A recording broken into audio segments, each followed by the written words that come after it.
Just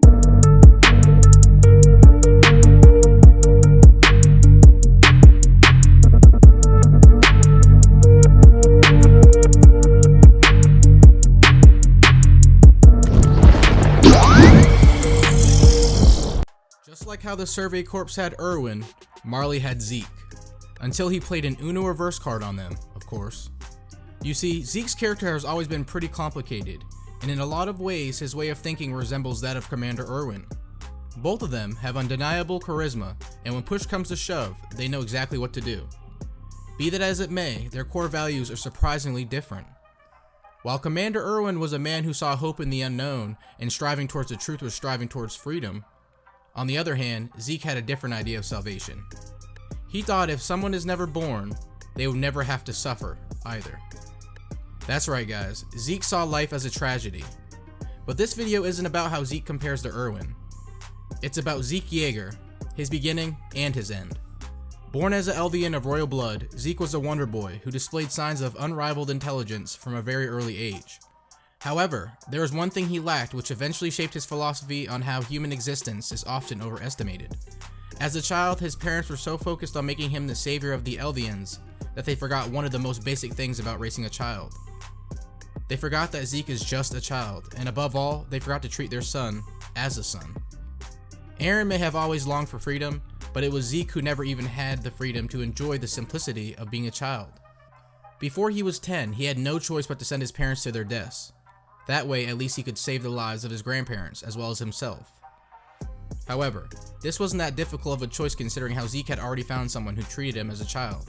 He supported Zeke's decision, but even after selling out his parents, he still knew he has to somehow free Eldia.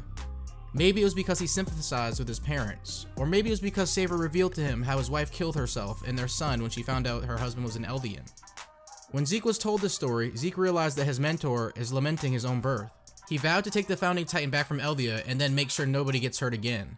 This also became the foundation of his euthanasia plan, because if one isn't born, how can they suffer? He realized that the Founding Titan might also be able to render all subjects of Ymir sterile. That way all Eldians will eventually die and the world will be free of Titans. There won't be any need of mass genocide either. From there on out, Zeke's every move was calculated. And from his perspective, be it Marley or Paradise, he was always in enemy territory. When you think about it, it's amazing how Zeke was able to deal with everything so smoothly. Except Captain Levi, of course. That man defies physics. He inherited the Beast Titan at the age of 17, and as a memento, he kept his mentor's glasses. The younger warrior candidates were selected to go and retrieve the Founding Titan, while Zeke and Peak stayed behind to help Marley defend against enemy nations. But 5 years later, both Zeke and Peak show up on Paradise. In the first episode of the second season, the Beast Titan is introduced. And just his appearance alone changes things. Suddenly, Reiner and Bertold are scared shitless. Zeke starts taking note of even the smallest details, even taking the vertical maneuver gear with him to later make sense of things. During the Uprising arc, both Reiner and Bertold explain to Zeke how the Founding Titan is no longer in possession of the royal family. It is in possession of a boy named Eren Yeager, who despite not being of royal blood, was able to use the power of the Founding Titan. After listening to this, Zeke realizes that Eren is his brother and he must have also been brainwashed by their father. Now, even though Zeke usually shows no regard for other humans, after realizing that his younger brother may have gone through the same kind of childhood as himself, he felt genuine sympathy for the first time in many years.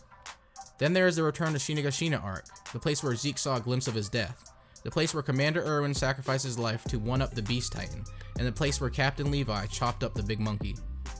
However, this was also where Zeke came face to face with Eren, and even though it was for a brief moment of time, Zeke uses this brief moment to explain how they were both victims to their father. Zeke also states that someday he will come and save Eren, but he is running out of time, and the moment he sees Levi's face again, he instantly retreats on the Cart Titan along with Reiner. Then in the later episodes of the second part of the third season, we learn about the true identity of Zeke, what's outside the walls, and what is the true nature of the Titans. Everything becomes clear in Eren's basement, and later, as Eren kisses Historia's hand after receiving his medal. Alright guys, we're going a little into spoilers here, so if you haven't read the manga, you will get spoiled. Now as Eren kisses Historia's hand, he sees the memories of his father. Right then, at that very moment, Eren realizes what he has to do in the future and what shaped the past. Eren came face to face with his true essence and what must be done. From there on out, a lot of things happened.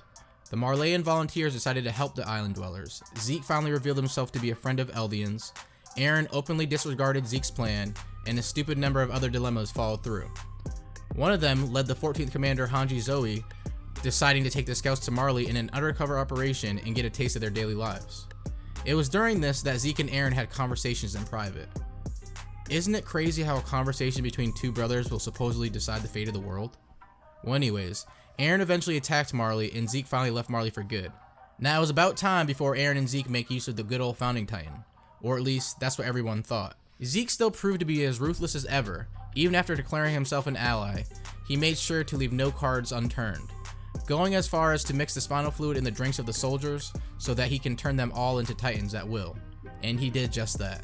He did it to finally get rid of Captain Levi, but even Zeke couldn't foresee Captain Levi's mental strength. He got chopped up once again, only this time he somehow managed to win against the invincible Captain Levi. A few chapters later, Zeke and Eren come in contact. Time slows down to a terrifying degree, and Eren arrives in the pass. Zeke explains the King's Vow as well as the presence of Ymir and how titans are formed. He also takes Eren to the memories of their father. This is where the two of them spend an awful amount of time, and this is also where Zeke realizes that he was wrong about Eren being misguided by their father. Zeke learns a lot, but the most mind-blowing moment for him was when Eren talks Grisha into killing the royal family. As smart as he is, even Zeke could not anticipate something like that. This totally caught him off guard. After this, Grisha screams at Eren, asking him if he is satisfied. He also realizes Zeke's presence and apologizes for never being a good father. He then tells Zeke how everything is going to go Eren's way and he must stop Eren. This is when Zeke takes Eren back to the pass. And after returning, Eren starts the rumbling. As for Zeke, he has no choice but to stay in the pass, without being able to do a thing, until Armin shows up in the final few panels of the 136th chapter. There they talk about life, and Zeke explains how it is nothing more than a process of multiplication. Other than that, there is no profound meaning in human existence. And as always, Armin somehow manages to talk him out of all that. He elaborates on the value of trivial moments, and this somehow resonates with Zeke at an emotional level. He immediately realizes how little it takes to be happy, and how he was happiest when he could just play ball with his mentor. He finally realizes how important it was to him. Zeke decides to support Armin, and he also comes face to face with the fact that he's about to die. He appears on the surface, calls out to Captain Levi, and for a moment, he sees just how beautiful the day is. Now if only he had realized this a little sooner. Captain Levi comes like a stroke of lightning, and in an instant, he sends Zeke's heads flying. Zeke dies in the 137th chapter, and the rumbling stops. In his final moments, the one thing he regretted was not being able to see the beauty of an ordinary day and the value of trivial moments. Throughout his life, he never showed much regard for human life.